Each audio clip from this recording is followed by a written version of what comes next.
ನಮಸ್ಕಾರ. ಶಿವವೇಗ ನ್ಯೂಸ್ನ ಟಾಪ್ ಸ್ಟೋರಿಗೆ ಸ್ವಾಗತ. ನಾನು ಶ್ರೀನಿವಾಸ್ ವೈದ್ಯ. ಈ ಹೊತ್ತು ಸಂಜೆ 6ರ ಟಾಪ್ ಸ್ಟೋರಿಯಲ್ಲಿ 3 ಪ್ರಮುಖ ಸುದ್ದಿಗಳನ್ನು ಹೊತ್ತು ಇವತ್ತು ನಾನು ನಿಮ್ಮ ಮುಂದಕ್ಕೆ ಬಂದಿದ್ದೀನಿ.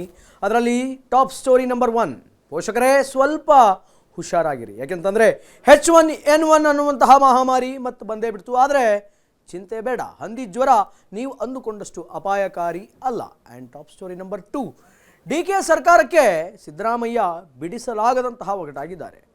ಇದು ಅಂತರವೋ ಅಥವಾ ಉದ್ದೇಶಪೂರ್ವಕ ನಡೆಯೋ ಅನ್ನುವಂಥದ್ದೇ ದೊಡ್ಡ ಪ್ರಶ್ನೆ ಆಗಿದೆ. ಅದರ ಬಗ್ಗೆ ಡೀಟೇಲ್ಡ್ ಆಗಿ ನೋಡ್ತಾ ಹೋಗೋಣ. ಆ್ಯಂಡ್ ಟಾಪ್ ಸ್ಟೋರಿ ನಂಬರ್ 3, ಬಾಗಿನಕ್ಕೂ ಮುನ್ನವೇ ಬರದಾಯಿತು ಕಬಿನಿ, ತಮಿಳುನಾಡಿಗೆ ಹರಿದಂತಹ ಕಪಿಲೆ. ಈಗ ಇದಕ್ಕೆ ಸಂಬಂಧಪಟ್ಟಂತೆ ರೈತರ ಆಕ್ರೋಶ. ಒನ್ ಬೈ ಒನ್ ಸುದ್ದಿಗಳನ್ನು ಈ ಸಂಜೆ 6ರ ಟಾಪ್ ಸ್ಟೋರಿಯಲ್ಲಿ ಡೀಟೇಲ್ಡ್ ಆಗಿ ನೋಡ್ತಾ ಹೋಗೋಣ. And welcome to top story.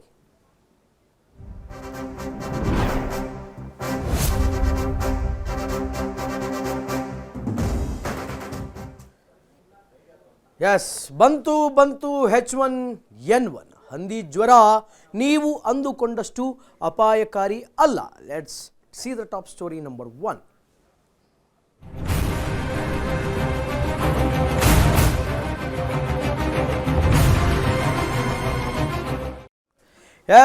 ಹಂದಿ ಜ್ವರ ಅನ್ನುವಂಥದ್ದು ಬಂತು. ಪೋಷಕರೇ ಹುಷಾರ್, ಸ್ವಲ್ಪ ಹುಷಾರಾಗಿರಿ. ಸಿಲಿಕಾನ್ ಸಿಟಿಗೆ ಎಂಟ್ರಿ ಕೊಟ್ಟಿದೆ H1N1 ಹೆಮ್ಮಾರಿ. ಬೆಂಗಳೂರಿಗೆ ಒಕ್ಕರಿಸಿದೆ ಮಹಾಮಾರಿ H1N1 ಭೂತ. ಬೆಂಗಳೂರಿಗೆ ಈಗ ಕಾಲಿಟ್ಟಿದೆ. ಮಕ್ಕಳನ್ನೇ ಗುರಿಯಾಗಿಸಿಕೊಂಡು ದಾಳಿ ಮಾಡ್ತಿದೆ H1N1 ಒಂದು ಮಹಾಮಾರಿ. ಇದು ಅಂತಿಂತ ಡೆಡ್ಲಿ ವೈರಸ್ ಏನಲ್ಲ, ಇದಕ್ಕೆ ಮಕ್ಕಳೇ ಟಾರ್ಗೆಟ್ ಅನ್ನುವಂಥದ್ದು ಬೆಳಕಿಗೆ ಬರ್ತಾ ಇದೆ.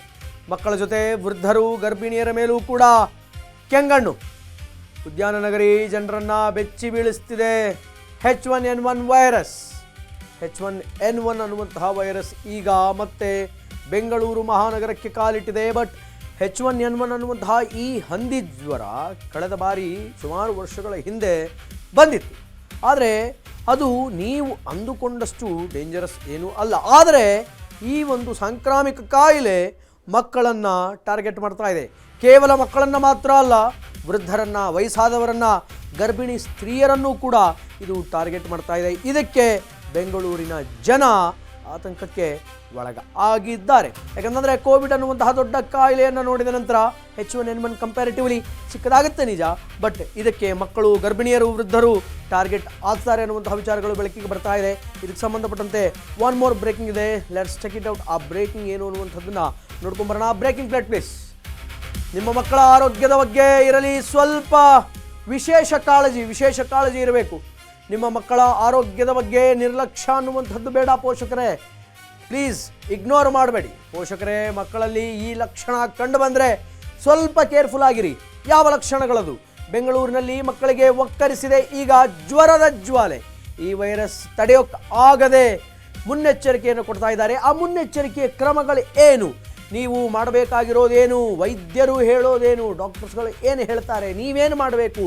ಪ್ರತಿಯೊಬ್ಬ ಪೋಷಕರು ಈ ಸ್ಟೋರಿಯನ್ನು ಮಿಸ್ ಮಾಡದೆ ನೋಡಲೇಬೇಕು. ಇದು ನಿಮ್ಮ ಅಶ್ವವೇಗ ನ್ಯೂಸ್ನಲ್ಲಿ ಎಕ್ಸ್ಕ್ಲೂಸಿವ್ ಸ್ಟೋರಿ. ಇದು ಯಾವೊಬ್ಬ ಪೇರೆಂಟ್ಸ್ ಕೂಡ ಇಗ್ನೋರ್ ಮಾಡುವಂತಿಲ್ಲ, ನೆಗ್ಲೆಕ್ಟ್ ಮಾಡುವಂತಿಲ್ಲ. ಯಾಕೆಂತಂದರೆ ಬೆಂಗಳೂರಿನಲ್ಲಿ ಈಗ ಚಿಕ್ಕ ಮಕ್ಕಳು, ಪುಟ್ಟ ಮಕ್ಕಳಿಗೆ ಜ್ವರ ಅನ್ನುವಂಥದ್ದು ಬಹಳ ವಿಪರೀತವಾಗಿ ಕಾಡ್ತಾ ಇದೆ. ವೈರಲ್ ಫೀವರ್ ಈಗ ಅಟ್ಟಹಾಸವನ್ನು ಮೆರಿತಾ ಇದೆ. ಆದ್ದರಿಂದ ಒಂದು ವೇಳೆ ನಿಮ್ಮ ಮಕ್ಕಳು ಜ್ವರಕ್ಕೆ ತುತ್ತಾದರೆ, ಜ್ವರಕ್ಕೆ ಒಳಗಾದರೆ ನೀವು ಮಾಡಬೇಕಾಗಿದ್ದೇನು? ಆ್ಯಂಡ್ ಈಗ ಬರ್ತಾ ಇರುವಂತಹ H1N1 ಹಂದಿ ಜ್ವರದ ಸಿಂಪ್ಟಮ್ಸ್ಗಳಾದರೂ ಏನು? ಇದಕ್ಕೆ ಸಂಬಂಧಪಟ್ಟಂತೆ ಡಾಕ್ಟರ್ಗಳೆಲ್ಲ ಏನು ಹೇಳಿದ್ದಾರೆ ಅನ್ನುವಂತಹ ಎಲ್ಲ ವಿಚಾರಗಳನ್ನು ಮುಂದಿನ ಬ್ರೇಕಿಂಗಲ್ಲಿ ನಾನು ನಿಮಗೆ ತಿಳಿಸ್ತಾ ಹೋಗ್ತೀನಿ. ಆದ್ದರಿಂದ ಸ್ವಲ್ಪ ನೀವು ಇಗ್ನೋರ್ ಮಾಡದೆ ನಿಮ್ಮ ಮಕ್ಕಳ ಆರೋಗ್ಯದ ಕಡೆ ಕಾಳಜಿಯನ್ನು ವಹಿಸುವುದು ಅತ್ಯಂತ ಉತ್ತಮಕರ ಸಂಗತಿ. ಇದಕ್ಕೆ ಸಂಬಂಧಪಟ್ಟಂತೆ ಒನ್ ಮೋರ್ ಬ್ರೇಕಿಂಗ್ ಇದೆ. Let's check it out. ಆ ಬ್ರೇಕಿಂಗ್ ಏನು ಅನ್ನುವಂಥದ್ದನ್ನು ನೋಡ್ಕೊಂಡು ಬರೋಣ. ಬೆಂಗಳೂರಲ್ಲಿ ಈಗ ಅಟ್ಟಹಾಸ ಮೆರಿತಾ ಇದೆ. ಬೆಂಗಳೂರಿನಲ್ಲಿ ಅಟ್ಟಹಾಸವನ್ನು ಮೆರಿತಾ ಇದೆ ಈ ವೈರಲ್ ಫೀವರ್ H1N1. ಖಾಸಗಿ ಶಾಲೆಯೊಂದರ ಎಲ್ಲ ಮಕ್ಕಳಿಗೂ ಕೂಡ ಈಗ ವೈರಲ್ ಫೀವರ್ ಪ್ರಾರಂಭ ಆಗಿದೆ. ಬೆಂಗಳೂರಿನ ರಿಚ್ಮೆಂಟ್ ಟೌನ್ನಲ್ಲಿರುವಂತಹ ಪ್ರೈವೇಟ್ ಸ್ಕೂಲ್ ಅದು, ಖಾಸಗಿ ಶಾಲೆ. ಒಬ್ಬರಲ್ಲ ಇಬ್ಬರಲ್ಲ, ಬರೋಬ್ಬರಿ 500 ಮಕ್ಕಳಿಗೆ ಜ್ವರ ಬಂದಿದೆ, ವೈರಲ್ ಫೀವರ್ ಬಂದಿದೆ ಅನ್ನುವಂತಹ ಪ್ರಶ್ನೆಗಳು ಈಗ ವ್ಯಕ್ತವಾಗ್ತಾ ಇದೆ. 500ಕ್ಕೂ ಹೆಚ್ಚು ವಿದ್ಯಾರ್ಥಿಗಳಿಗೆ ಮತ್ತು ಸಿಬ್ಬಂದಿಗಳಿಗೆ ಇಮಿಡಿಯೇಟ್ಲಿ ಏಕಾಏಕಿ ಜ್ವರ ಬಂದಿದೆ. ಒಟ್ಟು 2500 ವಿದ್ಯಾರ್ಥಿಗಳ ಪೈಕಿ ಇವರೊಬ್ಬರಿಗೆ 500 ವಿದ್ಯಾರ್ಥಿಗಳಿಗೆ ಜ್ವರ. 500 ವಿದ್ಯಾರ್ಥಿಗಳ ಪೈಕಿ 137 ವಿದ್ಯಾರ್ಥಿಗಳಿಗೆ ಈಗ ಬಹಳ ತೀವ್ರವಾದಂತಹ ಜ್ವರ ಕಾಣಿಸ್ಕೊಂಡಿದೆ. ಶಾಲೆಯ 21 ಮಂದಿ ಸಿಬ್ಬಂದಿಯಲ್ಲೂ ಕೂಡ ಇದೇ ಜ್ವರದ ಲಕ್ಷಣ ಅನ್ನುವಂಥದ್ದು ಕಾಣಿಸ್ತಾ ಇದೆ. ಸಾಮೂಹಿಕ ಜ್ವರದ ಹಿನ್ನೆಲೆ ಖಾಸಗಿ ಶಾಲೆ ತರಗತಿಗಳಿಗೆ ಈಗ ಸೋಂಕು ದೃಢಪಟ್ಟಿದೆ. 21 ಸಿಬ್ಬಂದಿಗಳ ಪೈಕಿ ಇಬ್ಬರಿಗೆ H1N1 ಸೋಂಕು ದೃಢಪಟ್ಟಿದೆ ಅನ್ನುವಂತಹ ವಿಚಾರಗಳು ಬೆಳಕಿಗೆ ಬರ್ತಾ ಇದೆ. ಶಿಕ್ಷಕರಿಗೆ H1N1 ಸೋಂಕು ದೃಢ ಆಗಿದೆ. ಯಾವ ವಿದ್ಯಾರ್ಥಿಗಳಲ್ಲಿಯೂ ಕೂಡ H1N1 ವೈರಸ್ ಅನ್ನುವಂಥದ್ದು ಪತ್ತೆ ಆಗಿಲ್ಲ. ಆದರೆ ಬಹಳ ತೀವ್ರವಾದಂತಹ ವಿಪರೀತವಾದಂತಹ ಜ್ವರ ಮಕ್ಕಳಲ್ಲಿ ಕಂಡು ಬರ್ತಾ ಇದೆ. ಒಟ್ಟು 2500 ಜನ ವಿದ್ಯಾರ್ಥಿಗಳು ರಿಚ್ಮಂಡ್ ಟೌನಿನಲ್ಲಿರುವಂತಹ ಖಾಸಗಿ ಶಾಲೆಯಲ್ಲಿ ವಿದ್ಯಾಭ್ಯಾಸ ಮಾಡ್ತಾ ಇದ್ದಾರೆ. ಔಟ್ ಆಫ್ ದಟ್ 2500 ಅದರಲ್ಲಿ 500 ಜನ ವಿದ್ಯಾರ್ಥಿಗಳಿಗೆ ಈಗ ಜ್ವರ ಅನ್ನುವಂಥದ್ದು ಕಾಣಿಸ್ಕೊಂಡಿದೆ. ಔಟ್ ಆಫ್ ದಟ್ 500 137 ಜನರಿಗೆ ಬಹಳ ದೊಡ್ಡ ಪ್ರಮಾಣಕ್ಕೆ ತೀವ್ರವಾದಂತಹ ಜ್ವರ ಕಾಣಿಸ್ಕೊಂಡಿದೆ. ಅದರಲ್ಲಿ 21 ಜನ ಸಿಬ್ಬಂದಿಗಳಿಗೆ ದೃಢ ಆಗಿದೆ. ಅದರಲ್ಲಿ 21 ಜನ ಸಿಬ್ಬಂದಿಗಳಿಗೂ ತೀವ್ರವಾದ ಜ್ವರ ಇದೆ. ಅದರಲ್ಲಿ ಇಬ್ಬರಿಗೆ H1N1 ವೈರಸ್ ಅನ್ನುವಂಥದ್ದು ದೃಢ ಆಗಿದೆ. ಆದರೆ ಮಕ್ಕಳಲ್ಲಿ ಅದೃಷ್ಟವಶಾತ್ ಮಕ್ಕಳು ಜ್ವರದಿಂದ ನರಳುತ್ತಾ ಇದ್ದಾರೆ, ಜ್ವರಕ್ಕೆ ತತ್ತರಿಸ್ತಾ ಇದ್ದಾರೆ, ಜ್ವರವನ್ನು ತಡೆದುಕೊಳ್ಳಕ್ಕಾಗ್ತಾ ಇಲ್ಲ, ನಿತ್ರಾಣ ಆಗ್ತಾ ಇದ್ದಾರೆ. ಆದರೆ ಯಾವ ಮಕ್ಕಳಿಗೂ ಕೂಡ H1N1 ರೈಟ್ ನೌ ದೃಢಪಟ್ಟಿಲ್ಲ, ಪಡೋದು ಕೂಡ ಬೇಡ. ಆ್ಯಂಡ್ ಇದಕ್ಕೆ ಸಂಬಂಧಪಟ್ಟಂತೆ ಒನ್ ಮೋರ್ ಬ್ರೇಕಿಂಗ್ ಇದೆ. ಆ ಶಾಲೆಯ ಆಡಳಿತ ಮಂಡಳಿಯ ಆರೋಪ ಏನು? ಈ ರೀತಿಯಾದಂತಹ ಘಟನೆ ಆಗೋದಕ್ಕೆ ಆ ಶಾಲೆಯ ಮ್ಯಾನೇಜ್ಮೆಂಟ್ ಏನು ಆರೋಪ ಮಾಡುತ್ತೆ ಅನ್ನುವಂಥದ್ದನ್ನು ನೋಡಿಕೊಂಡು ಬರೋಣ. ಶಾಲಾ ಆಡಳಿತ ಮಂಡಳಿಯ ಆರೋಪ ಏನು? What's the reason? ಅವರ ಆರೋಪ ಏನು? ಏಕಾಏಕಿ H1N1 ಉಗಮದ ಹಿಂದಿದೆ ಅಶುಚಿತ್ವ, ಶಾಲೆಯ ಅಕ್ಕಪಕ್ಕದಲ್ಲಿರುವಂತಹ ಬೀದಿ ಬದಿ ಅಂಗಡಿಗಳು ಅನ್ನುವಂತಹ ರೀಸನ್ಸ್ಗಳನ್ನು ಕೊಡ್ತಾ ಹೋಗ್ತಾರೆ. ಶುಚಿತ್ವವಿಲ್ಲದಂತಹ ಆಹಾರ ಮಾರಾಟದ ಅಂಗಡಿಗಳು ಇದಕ್ಕೆ ಕಾರಣ ಅಂತ. ಒಂದು ಕಡೆ ಎಗ್ ರೈಸು, ಕಬಾಬು ಅಂಗಡಿಗಳ ತ್ಯಾಜ್ಯ ವೇಸ್ಟೇಜ್ ಏನಿದೆ ಇದೆಲ್ಲವೂ ಕೂಡ ಕಾರಣ ಆಗುತ್ತೆ. ಜೊತೆಗೆ ಬೀದಿ ಬದಿಯಲ್ಲೇ ಮೂತ್ರ ವಿಸರ್ಜನೆ, ಶಾಲೆ ಪರಿಸರಕ್ಕೆ ಇದು ಸಮಸ್ಯೆ ಉಂಟಾಗ್ತಾ ಇದೆ. ಶುಚಿತ್ವ ಕಾಪಾಡದೇ ಇರುವುದೇ ಅನಾರೋಗ್ಯಕ್ಕೆ ಕಾರಣ ಅಂತ ಆ ಒಂದು ಪ್ರೈವೇಟ್ ಸ್ಕೂಲ್ ಏನಿದೆ ಆ ಸ್ಕೂಲಿನ ಮ್ಯಾನೇಜ್ಮೆಂಟು ಹೇಳ್ತಾ ಇದೆ. ಆ್ಯಂಡ್ ಈ ವಿಚಾರವಾಗಿ ಕಾನ್ಫರೆನ್ಸ್ ಹೈಸ್ಕೂಲ್ನ ಡಿಜಿಟಲ್ ಹೆಡ್ ಜೊತೆಗೆ ನಮ್ಮ ಅಶ್ವಬೇಗ ನ್ಯೂಸಿನ ಪ್ರತಿನಿಧಿಯಾಗಿರುವಂತಹ ಲಕ್ಷ್ಮೀ ಬಾಗಲಕೋಟೆ ಅವರು ನೇರ ಮಾತುಕತೆಯನ್ನು ನಡೆಸಿದ್ದಾರೆ. ಕಮಾನ್, ಅವರು ಏನು ಹೇಳ್ತಾರೆ ಅನ್ನುವಂಥದ್ದನ್ನು ಕೇಳ್ಕೊಂಬರೋಣ. ಕಮಾನ್, ಲೆಟ್ಸ್ ವಿಡಿಯೋ ಪ್ಲೀಸ್. ಈಗ ಆಲ್ರೆಡಿ ಎಲ್ರಿಗೂ ಗೊತ್ತಿರುವಂತೆ H1N1 ಜೊತೆಗೆ ವೈರಲ್ ಫೀವರ್ ಬಗ್ಗೆ ಸಾಕಷ್ಟು ಗೊಂದಲಗಳು ಆರಂಭವಾಗಿದ್ದು ಈ ಒಂದು ಕ್ಲಾರೆನ್ಸ್ ಹೈಸ್ಕೂಲಲ್ಲಿ ಹರಡಿದೆ ಅನ್ನುವಂಥ ಮಾಹಿತಿ ಇತ್ತು. ಸೊ ಅದರ ಬೆನ್ನಲ್ಲೇ ಈಗ ಆರೋಗ್ಯ ಇಲಾಖೆಯು ಸಹ ಹೇಳಿತ್ತು ಆ ರೀತಿಯಾಗಿ ಏನು ಸಮಸ್ಯೆ ಇಲ್ಲ ಅನ್ನುವಂಥ ಮಾಹಿತಿಯನ್ನು ಕೊಟ್ಟಿದ್ರು. ಸೊ ಸದ್ಯಕ್ಕೆ ಇಲ್ಲಿ ಯಾವ ರೀತಿಯಾಗಿ ಸಿಚುವೇಶನ್ಸ್ ಇದೆ, ಎಷ್ಟು ಜನ ಮಕ್ಕಳಿಗೆ ಬಂದಿತ್ತು, ಈಗ ಸದ್ಯಕ್ಕೆ ಹೇಗಿದೆ, ಶಾಲೆ ಮತ್ತೆ ಆರಂಭವಾಗಿದೆ ಇಲ್ವಾ, ಈ ಎಲ್ಲವನ್ನ ಕುರಿತು ಮಾತನಾಡುವುದಕ್ಕೆ ಈ ಶಾಲೆಯ ಡಿಜಿಟಲ್ ಹೆಡ್ ಆಗಿರುವಂತಹ ಕಿರಣ್ ಅವ್ರು ನನ್ನೊಟ್ಟಿಗಿದ್ದಾರೆ. ನಾನು ಅವ್ರನ್ನ ಮಾತನಾಡಿಸ್ತಾ ಹೋಗ್ತೀನಿ. ಸರ್, ನಿಮ್ಮ ಶಾಲೆಯಲ್ಲಿ ಈಗ H1N1 ಬಂದಿದೆ ಅನ್ನುವಂಥದ್ದಿತ್ತು. ಸೊ ಪ್ರಕರಣ ಬಂದಿದೆ ಅನ್ನುವಂಥದ್ದು ಏನು ಹೇಳ್ತೀರಾ? ಎಷ್ಟು ಜನರಿಗೆ ಬಂದಿತ್ತು, ಎಷ್ಟು ದಿನ ಸ್ಕೂಲನ್ನು ಬಂದ್ ಮಾಡಿದ್ದು? ಸೊ ಇಬ್ಬರಿಗೆ H1N1 ಬಂದಿತ್ತು ಟೀಚರ್ಸ್ಗಳಿಗೆ. So almost more than 21 teachers ಅವರು ವೈರಲ್ ಫೀವರ್, ಕಾಫ್, ಕೋಲ್ಡ್ ಈ ರೀತಿಯಾದಂಥ ಸಿಂಪ್ಟಮ್ಸಿಂದ ಇದಾಗಿದೆ. ಮತ್ತು ಆಲ್ಮೋಸ್ಟ್ 500 ಸ್ಟೂಡೆಂಟ್ಸ್ ಲಾಸ್ಟ್ ವೀಕಲ್ಲಿ ಅವ್ರಿಗೆ ಸೇಮ್ ಸಿಂಪ್ಟಮ್ಸ್, ಕಾಫ್, ಕೋಲ್ಡು ಮತ್ತು ಫೀವರ್ ಈ ರೀತಿಯಾದಂಥ ಸಿಂಪ್ಟಮ್ಸ್ ಆಲ್ಮೋಸ್ಟ್ 500 ಸ್ಟೂಡೆಂಟ್ಸ್ ಆಬ್ಸೆಂಟ್ ಆಗಿದೆ last week. So last 14th 18th ನಿನ್ನೆವರೆಗೂ ಸ್ಕೂಲ್ ಕ್ಲೋಸ್ ಮಾಡಿದ್ವಿ. So phase by phase open ಮಾಡಿದ್ವಿ. ಸೊ ಮಂಡೇ ನಾವು ಪ್ರೈಮರಿ ಸೆಕ್ಷನ್ ಮಾತ್ರ ಓಪನ್, ಮಂಡೇ ಮತ್ತು ಟ್ಯೂಸ್ಡೇ. ಸೊ ಇವತ್ತು ಫುಲ್ ಎಲ್ಲ ಕ್ಲಾಸಸ್ಸು ಓಪನ್ ಮಾಡಿದ್ವಿ. ಸೊ ಅಂಟಿಲ್ ನಿನ್ನೆವರೆಗೂ ಕೂಡ ಕ್ಲಾಸ್ 6 and above ಅವ್ರಿಗೆ ಆನ್ಲೈನ್ ಕ್ಲಾಸಸ್ ಮಾಡ್ತಾ ಇದ್ವಿ. ಸೊ ಇವತ್ತು ಕಂಪ್ಲೀಟ್ ಆಫ್ಲೈನ್ ಇದು ಮಾಡಿದ್ವಿ. ವೈರಲ್ ಫೀವರ್ ಎಷ್ಟು ಜನರಿಗೆ ಕಂಡು ಬಂದಿದೆ ಸರ್? ಆಲ್ಮೋಸ್ಟ್ 500 ಸ್ಟೂಡೆಂಟ್ಸ್ ಏನಿದ್ದಾರೆ, ಅವ್ರ 500 ಸ್ಟೂಡೆಂಟ್ಸ್ ಪ್ಲಸ್ 19 ಸ್ಟಾಫ್ ಏನಿದ್ದಾರೆ, ಸೊ ಅವರಲ್ಲೂ ಕೂಡ ವೈರಲ್ ಫೀವರ್ ಕಂಡು ಬಂದಿದೆ. ಈಗ H1N1 ಕಂಡು ಬಂದಿದ್ದು ಶಿಕ್ಷಕರಲ್ಲಿ ಮಾತ್ರ? ಹೌದು, ಶಿಕ್ಷಕರಲ್ಲಿ ಇಬ್ಬರು ಕಂಡು ಬಂದಿದೆ. ಹೌದು. ಈಗ ಅವ್ರು ಹೇಗಿದ್ದಾರೆ, ಬರ್ತಾ ಇದ್ದಾರೆ ಅಥವಾ ಕ್ಲಿಯರ್ ಆಗಿದೆ? ಅವ್ರು ಕ್ಲಿಯರ್ ಆಗಿದೆ, ಬರ್ತಿದ್ದಾರೆ. ಈಗ ಶಾಲೆನ ಎಷ್ಟು ದಿನ ಬಂದ್ ಮಾಡಿದ್ರಿ? 5 days ಕ್ಲೋಸ್ ಮಾಡಿದ್ವಿ. ಎಷ್ಟೇ ಯಾವ ಡೇಟ್ ನಂದು ಈ ಒಂದು ಪ್ರಕರಣ ಬೆಳಕಿಗೆ ಬಂದಿದೆ? ಸೊ 13th ಬಂದು ನಮಗೆ 500 ಸ್ಟೂಡೆಂಟ್ಸ್ ನಮಗೆ ಆಬ್ಸೆಂಟ್ ಆಗಿತ್ತು. ಸೊ ಅದಕ್ಕೆ ಮುಂಚೆ 11th ನೋಡಿದಾಗ ಅವತ್ತು ನಮಗೆ ಸ್ವಲ್ಪ ಅಟೆಂಡೆನ್ಸ್ ಕಡಿಮೆ ಇತ್ತು. ಅವಾಗ ಚೆಕ್ ಮಾಡಿದಾಗ ಇಂಡಿವಿಜುವಲ್ ಪೇರೆಂಟ್ಸ್ ಕಾಲ್ ಮಾಡಿ ಏನಕ್ಕೆ ಬಂದಿಲ್ಲ ಅಂತ ಕೇಳಿದಾಗ ಅವರು ರೀಸನ್ಸ್ ಈ ಥರ ಹೇಳಿದ್ರು. ಸೊ ಅದಾದಮೇಲೆ ನಾವು 12th ಒಂದಿನ ಕ್ಲೋಸ್ ಮಾಡಿದ್ವಿ ಸ್ಕೂಲ್ನ. ಸ್ಕೂಲ್ ಕ್ಲೋಸ್ ಮಾಡಿ ಸ್ಯಾನಿಟೈಸ್ ಎಲ್ಲ ಮಾಡಿದ್ವಿ. ಅದಾದಮೇಲೆ 13th ಮತ್ತೆ ಓಪನ್ ಮಾಡಿ ಫುಲ್ ಸ್ಕೂಲ್. ಆವತ್ತಿನ ದಿನ 500 ಸ್ಟೂಡೆಂಟ್ಸ್ ಮತ್ತೆ ಆಬ್ಸೆಂಟ್ ಆಗಿದೆ. ಅವತ್ತು ಇಂಡಿವಿಜುವಲ್ ಪ್ರತಿಯೊಂದು ಪೇರೆಂಟ್ಸ್ಗೂ ಕಾಲ್ ಹೋಗಿದೆ. ಸೊ ಪ್ರತಿಯೊಬ್ಬರ ಹತ್ರ ರೀಸನ್ಸ್ ತೊಗೊಂಡಿದ್ವಿ ಏನಕ್ಕೆ ಅಂತೇಳಿ. ಸೊ ಪ್ರತಿಯೊಬ್ಬರು ಕೂಡ ಇದೇ symptoms, viral fever, cough, cold ಈ ರೀತಿಯಾದಂಥ ಸಿಂಟಮ್ಸ್ ಇದು ಮಾಡೋದು. ಸೊ ಅದಕ್ಕೆ 14th ಇಂದ 18th ವರೆಗೂ ನಾವು ಕ್ಲೋಸ್ ಮಾಡಿ ಕಂಪ್ಲೀಟ್ ಕ್ಯಾಂಪಸ್ ಏನಿದೆ ಅದನ್ನು ಸ್ಯಾನಿಟೈಸೇಷನ್ ಮಾಡಿ ಕಂಪ್ಲೀಟ್ ಕ್ಲೀನಪ್ ಮಾಡಿದ್ವಿ. ಸೊ ಸುತ್ತಮುತ್ತಲು ಕೂಡ ಸರೌಂಡಿಂಗ್ಸ್ ನೋಡ್ಬೋದು. ಸೊ ಎಲ್ಲ ಕೂಡ ಕಂಪ್ಲೀಟ್ ಕ್ಲೀನಪ್ ಮಾಡಿದ್ವಿ. ಈಗ ಎಲ್ಲ ಮಕ್ಕಳು ಹಾಜರಿದ್ದಾರಾ ಅಥವಾ ಇನ್ನೂ ಒಂದಷ್ಟು ಮಕ್ಕಳು ಹುಷಾರಿಲ್ಲದೆ ಮನೇಲಿರುವುದಾ? ಇವತ್ತಿನ ದಿನ ನೋಡುವಾಗ ಇನ್ನು ಕೆಲವರು ಬಂದಿಲ್ಲ, ಅರೌಂಡ್ 200 ಸ್ಟೂಡೆಂಟ್ಸ್ ಬಂದಿಲ್ಲ.